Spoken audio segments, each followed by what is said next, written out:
Au début, comme la plupart des étudiants, je ne savais pas du tout ce que je voulais faire plus tard, alors qu'on nous demande pendant les entretiens d'avoir un projet professionnel un peu abouti. Alors, on en a discuté avec Grégory pour savoir comment, avec mon parcours et mes centres d'intérêt, je pouvais trouver un projet professionnel avant les oraux. Alors, je savais que je voulais travailler à l'étranger et j'avais un parcours assez international.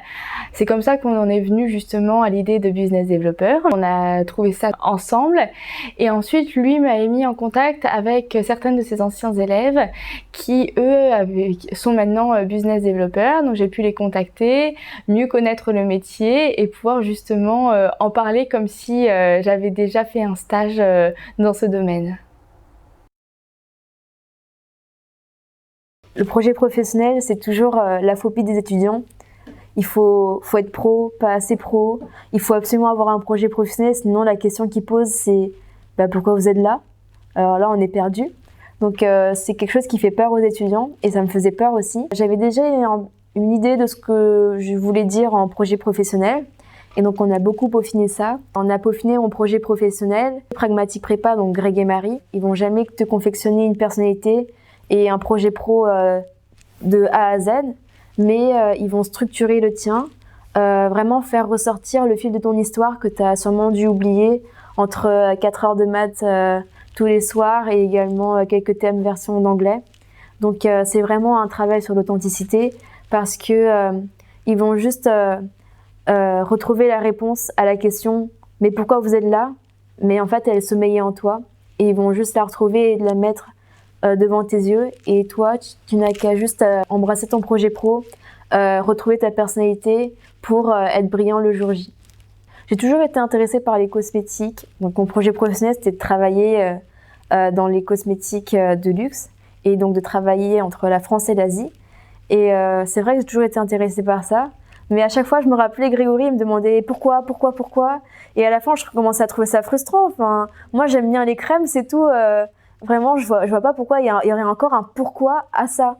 Et en fait, en finissant par raconter mes vacances d'été, j'ai raconté mon enfance en Corée du Sud avec ma grand-mère qui est botaniste. Et il m'a dit, eh bien voilà, c'est ça la réponse à mon pourquoi tu me le dis pas plus tôt? Et c'est vrai que ça paraissait évident finalement parce que depuis toute petite, avec ma grand-mère, je m'amusais toujours avec la botanique et tout ça. Et j'avais oublié ça. Enfin, parce qu'avec la prépa, on oublie un peu ce qui se passe avant. Ça me paraissait évident et puis c'était un peu enfoui en moi et j'ai complètement oublié et donc c'est vrai que il y avait cette cause finalement, mais j'avais oublié et heureusement Grégory était là pour continuer à creuser même quand je comprenais plus parce qu'il y avait plus rien à creuser. C'est toujours avec une pointe de nostalgie que je raconte cette histoire, donc tout de suite j'ai un petit air de ça me manque beaucoup et je pense que ça touche un peu le jury parce que ils voient une personne en face d'eux et pas juste quelqu'un qui porte un costard et qui essaye de passer un train de personnalité, mais une réelle personne qui oui, a une famille qu'elle voit pas souvent en Asie et qu'elle a passé de super moments avec eux et que tous ces souvenirs, ces expériences dans l'enfance ont formé la personne qui est en face d'eux. Avec Grégory, on a travaillé sur le projet professionnel, d'abord en commençant par un brainstorming.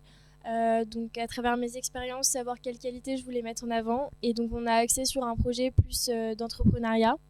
Au fur et à mesure des séances, ça s'est précisé. Et justement, ce que j'ai trouvé bien, c'est que j'avais une idée concrète en soi.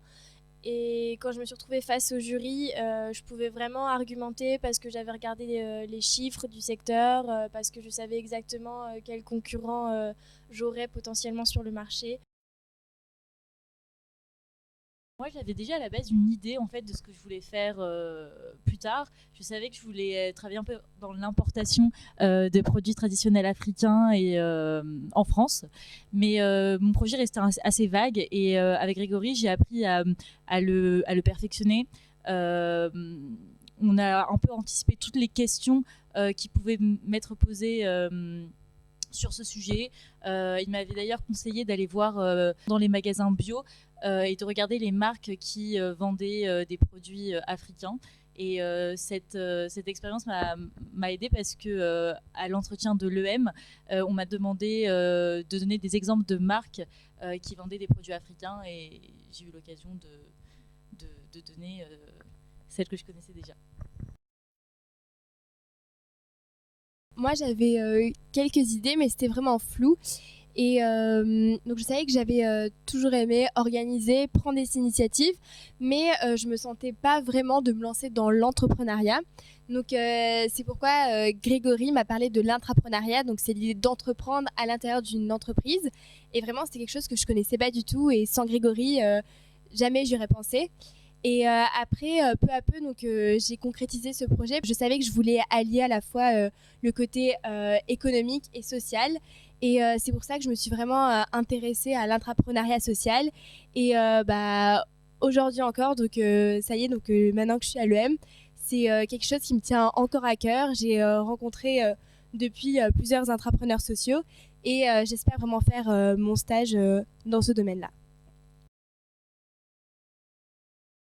Le truc, c'est que moi, j'avais une idée du secteur dans lequel je voulais travailler, c'était celui des textiles intelligents, mais en fait, je ne savais pas comment y travailler, je ne savais pas quoi y faire, je ne savais pas vraiment le relier à l'école en elle-même, au parcours que proposait l'école. Greg m'a vraiment guidée là-dessus, il m'a montré comment je pouvais le relier au parcours de l'école, en montrant que ce que je voulais faire, c'était réellement du commerce et pas une école d'ingénieur, donc il m'a vraiment aidée sur ça. Du coup, j'ai compris que c'était dans l'intrapreneuriat que je voulais travailler, toujours dans le domaine des textiles intelligents. J'ai vraiment creusé avec l'aide de Grégory ce domaine de l'intrapreneuriat, mais c'est vrai que c'est quand même grâce à lui que j'ai réussi à trouver ce que je voulais faire et comment relier mon idée de projet professionnel avec le parcours de l'école de commerce.